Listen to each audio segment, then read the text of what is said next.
যুব মহিলা আছে, তাদেরকে বিভিন্ন ধরনের প্রশিক্ষণ দেয়, প্রশিক্ষণ দিয়ে তাদেরকে স্বল্প সার্ভিস চার্জে ঋণ দেয়। সেই ঋণের মাধ্যমে তাদেরকে কিভাবে কর্মসংস্থান খুঁজে পায়, তারা কিভাবে উদ্যোক্তা আত্মকর্মী হিসেবে গড়ে উঠতে পারে সে ব্যাপারে আমরা কাজ করি। এখন মেন হলো যে আপনাদের ইচ্ছা থাকতে হবে। আমরা যে ট্রেনিং গুলো দিই সেগুলো আমরা আপনাদের এলাকাতেই দিই, আমরা উপজেলার প্রপারেই দিই না, আমরা বিভিন্ন ইউনিয়নে এই ট্রেনিং গুলো দিই।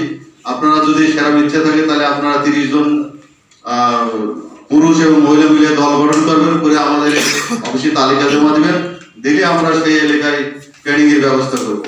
ঠিক আছে? ট্রেনিং না নিলে আপনাদের সার্টিফিকেট দেবে, সার্টিফিকেট না পেলে আপনি কিন্তু যুব উন্নয়নের সদস্য হতে পারবেন না এবং ঋণ সুবিধা পাবেন না। অতএব আপনার প্রশিক্ষণটা নিতে হবে।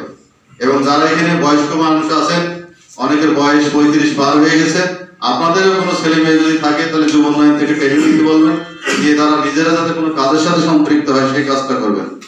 অনেকে কিন্তু লেখাপড়া করে ভালো চাকরি পায় না, আবার একটা দেখা যাচ্ছে অল্প শিক্ষিত লোক, সে যে কোনো একটা টেকনিক্যাল কাজ শিখে বাজার থেকে একটা ছোট্ট দোকান নিয়ে মোবাইল সার্ভিসিং হোক অথবা কম্পিউটার ট্রেনিং নিয়ে একটা ছোটখাটো ল্যাপটপ নিয়ে বাজারে কাজ করে, তার কিন্তু কিছুটা আয়ের পথ আছে। আবার অনেক ছেলেপেলে আছে, দেখা যাচ্ছে এমএ কলেজে অনার্স মাস্টার্স করেছে, চাকরি পাস ঘুরে ঘুরে চাকরি হচ্ছে না, হতাশা জীবনযাপন করেছে।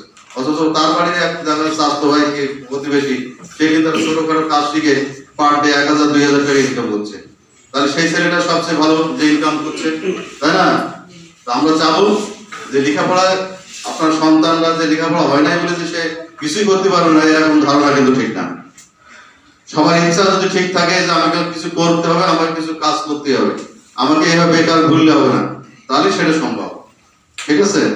আপনারা সেই যোগাযোগটা রাখবেন আমাদের সাথে, এবং অন্যান্য দপ্তর যে সেবাগুলো দেয় সেই সম্পর্কে আপনারা খোঁজ খবর নেবেন।